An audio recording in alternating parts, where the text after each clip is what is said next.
शक्कर chicken Iran की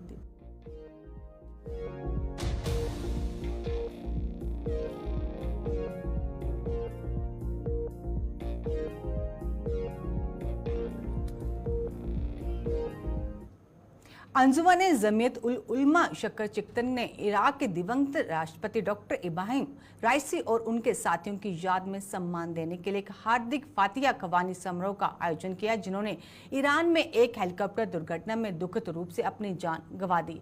यह कार्यक्रम जगांग चिकन में आयोजित किया गया था, जिसमें समुदाय के सदस्यों ने प्रार्थना की और अपनी संवेदना व्यक्त की। समारोह में बड़ी संख्या में स्थानीय निवासी, विद्वान और गणमान्य व्यक्ति उपस्थित थे। सभी शहीद राष्ट्रपति और उनके साथियों के प्रति शोक और सम्मान में एकजुट हुए।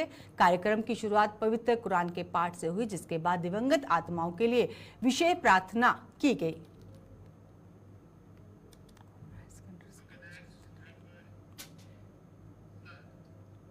गवर्नमेंट हायर सेकेंडरी स्कूल चिकन ने हाल ही में घोषित सीबीएसई परिणामों में 10वीं और 12वीं कक्षा की परीक्षा में पास होने वाले मेरिटोरियस स्टूडेंट्स के लिए आज एक सम्मान कार्यक्रम का आयोजन किया गया। अपने भाषण में प्रिंसिपल ने क्वालिटी एजुकेशन प्रदान करने और उनके डेडिकेशन के लिए फैकल्टी मेंबर की सराहना की। उन्होंने पेरेंट्स से स्कूल मैनेजमेंट के प्रति लगातार सपोर्ट करने की भी अपील की। उन्होंने उम्मीद जताई कि अगले एकेडमिक सेशन में पास परसेंटेज बढ़ेगा। उन्होंने 12वीं कक्षा की UT Ladakh topper miss Razia Bano और 10वीं कक्षा के sub division topper Shri Asif Ali और अन्य छात्रों को उनके लिए हार्ड वर्क और डेडिकेशन के लिए बधाई दी।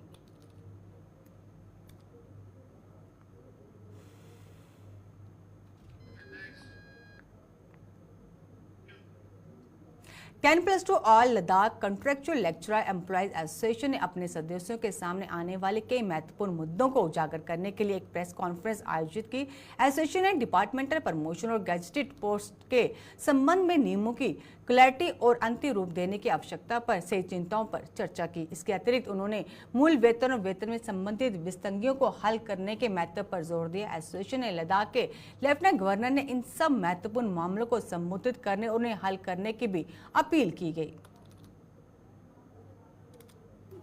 लद्दाख कॉन्ट्रैक्चुअल एसोसिएशन करगिल की तरफ से जमा हुआ है।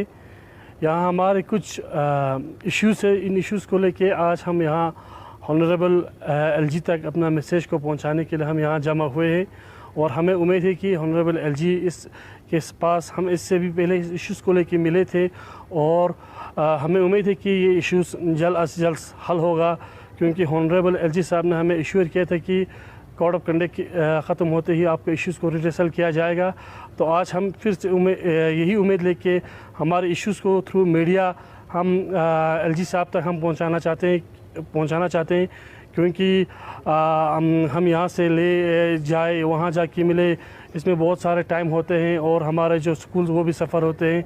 तो इसलिए हम मीडिया के माध्यम से हमारे मैसेज ऑनरेबल एलजी और एजुकेशन सेक्रेटरी और एजुकेशन डायरेक्टर तक हम अपना इश्यूज़ को पहुंचाना चाहते हैं। सबसे पहले हम एक डाटा बताते चलें कि आप लोगों को कि इस साल एकेडमिक कॉन्ट्रैक्चुअल लेक्चरर में 96 करगिल से लिया गया है और ले में 67 लोगों को एडजस्ट किया गया है। लेकिन अभी सेशन का मिड टर्म है कि सेशन अभी चल रहा है, लेकिन अभी कुछ सोर्स से हमें पता चल रहा है कि डिपार्टमेंटल प्रमोशंस होने जा रहा है। हालांकि अभी तक लद्दाख में रिक्रूटमेंट रूल्स खासकर गेजेटेड पोस्ट का मैं यहाँ पे फिर से एक बार इसको दोहराना चाहता हूँ कि गेजेटेड पोस्ट का लद्दाख में अभी तक कोई भी रूल्स फाइनलाइज हो के पब्लिक डोमेन्स में नहीं आया है। अगर आया है तो गवर्नमेंट ने इसको पब्लिक डोमेन्स में नहीं लाया है और मैं किसी ऑफिशियल साइट पे भी ये नहीं चढ़ाया है। तो हम थ्रू मीडियम से पूछना चाहते हैं कि अगर एजुकेशन डिपार्टमेंट में अगर आप प्रमोशन देने जा रहा है तो आपका आरआर कब बना है, आपका आरआर एमएचए से कब सेक्शन होके आया है, किस डेट पे आया है, प्रमोशन का कोटा कितना है, रिक्रूटमेंट का कोटा कितना है और रिक्रूटमेंट कब करने जा रहा है, इसका सिलेबस क्या रखा है, एग्ज़ाम पैटर्न क्या रखा है, एजेंसीज़ कौन होगा जो एग्ज़ाम कंडक्ट करेगा, उसका डाइट क्या रहेगा, टाइम क्या रहेगा। ये चीज़ें आपको पहले हमें अनएम्प्लॉयमेंट यूथ तक आप लोगों को बताने की ज़रूरत है, क्योंकि आप लोग मिड टर्म में अनड्यू प्रमोशन दे के जो अनएम्प्लॉयमेंट यूथ्स अभी हाई सेकेंडरीज पे काम कर रहा है, उनके एहसासात के साथ, उनके जज्बात के साथ खिलवाड़ नहीं कर सकते। क्योंकि हमने भी जब मार्च में जब एकेडमिक सेशन में यहाँ पे हमने ज्वाइन किया था, तो हमने भी बहुत सारे बाकी डिपार्टमेंट्स को अदर साइड करके हमने एजुकेशन डिपार्टमेंट में अपने एक साल का एकेडमिक सेशन देने के लिए हमने बाकी डिपार्टमेंट्स को साइड लाइन करके हमने इस डिपार्टमेंट में आए हैं। तो मिड टर्म में अगर आप प्रमोशंस अगर आप लाते हैं अलग अलग सब्जेक्ट्स में, तो ये ख़ासकर वेल क्वालिफाइड यूथ के साथ ये एक बहुत बड़ा इनजस्टिस होगा, नाइंसाफ़ी होगा। तो हम ऑनरेबल एलजी साहब के माध्यम से कंसर्न डिपार्टमेंट तक ये मैसेज पहुंचाना चाहते हैं कि जब तक आप लोग एडवर्टाइज़ करके ना है पोस्ट को एडवर्टाइज़ नहीं करेंगे, उसको फिलअप नहीं करेंगे, तब तक आप प्रमोशन का कोटा नहीं दे सकते हैं और नहीं भी देना चाहिए। अगर आप प्रमोशन का कोटा देने जा रहा है, पहले आप रिक्वायरमेंट करें, फिर रिक्वायरमेंट लिस्ट के साथ जो सिलेक्शन होता है उसके साथ अपना प्रमोशन कोटा लाए, तब ये अनएम्प्लॉयमेंट यूथ के साथ जस्टिस भी होगा और ये एक पैटर्न भी बनेगा। और सेकंड हमारा पॉइंट ये है कि 78 साइंस में टीचर्स को मास्टर भी नहीं है, अभी वो मास्टर ग्रेड पे भी नहीं है, टीचर ग्रेड से उठा के उनको डिप्यूटेशन लेक्चरर्स पे लिया गया है। अब वो 78 पोस्ट कल को जब एडवर्टाइज होगा, तो अभी तक यूटी एडमिनिस्ट्रेशन ने, खासकर एजुकेशन डिपार्टमेंट ने ये क्लियर नहीं किया है कि क्या वो 78 पोस्ट यहाँ एडवर्टाइजमेंट में आएगा कि या उनको प्रमोशन कोटा में लिया जाएगा। अभी तक ये चीज़ें क्लियर नहीं हुआ है।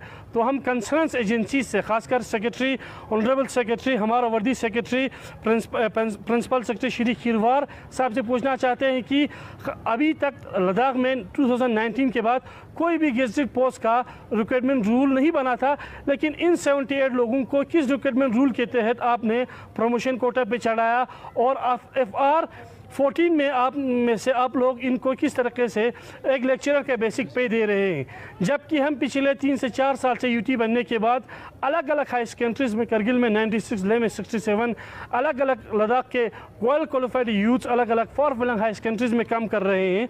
और पिछले कई सालों से हमारी यही गुजारिश है कि हमें कम से कम बेसिक पे दिया जाए। जब आप डिप्यूटेशन लेक्चरर्स को FR 14 के तहत अगर आप बेसिक पे दे सकते हैं, तो कंट्रेक्चुअल लेक्चरर्स को आप बेसिक पे क्यों नहीं दे रहा है? और हमें बेसिक पे नहीं मिलने की वजह से इस साल जब लद्दाख यूनिवर्सिटी ने जो पोस्ट एडवर्टाइज़ किया परमानेंट पोस्ट का, उसमें एक्सपीरियंस एक कॉलम रखा था ऑनलाइन फॉरम में। जब हमने एक्सपीरियंस का कॉलम वहाँ पे मेंशन चूज़ किया, तो उस चूज़ में पे लेवल आ रहा था कि पे लेवल 9 में आपने काम किया है या पे लेवल 10 में आपने काम किया है, 11 में काम किया है।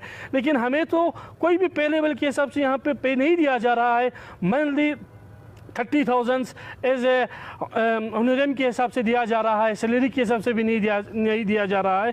तो हम ऑनरेबल सेक्रेटरी, प्रिंसिपल सेक्रेटरी, खासकर एजुकेशन श्री खीरवार साहब से पूछना चाहते हैं कि आप हमें कब बेसिक सैलरीज, हमारे जो राइट्स है वो आप पूरे cultural and literary society Kargil के एक प्रतिनिधि मंडल ने इसके अध्यक्ष और प्रसिद्ध नाटक कलाकार काचो अहमद के नेतृत्व में आज महान पुरीगी लोकगीत कलाकार स्वर्गीय हाजी मोहम्मद हुसैन सिल्मो के शावसाई विश्राम स्थल का दौरा किया और उन्हें भावभीनी श्रद्धांजलि अर्पित की। और महान कलाकार को उनके कब्र पर सामूहिक फातिहा पढ़कर और कब्र पर फूल बरसाकर श्रद्धांजलि दी गई।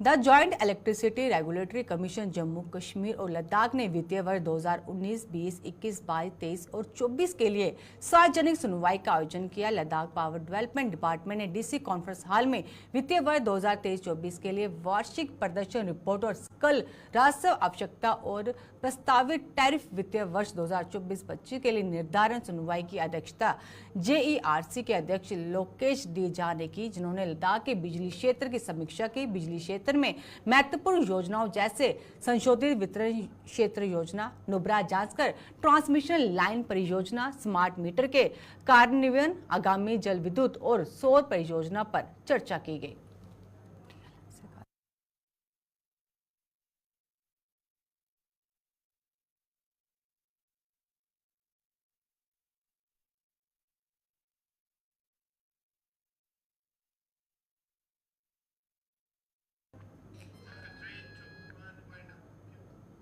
लद्दाख स्पेशल में फिलहाल इतना ही, फिर हाजिर होंगे। नमस्कार।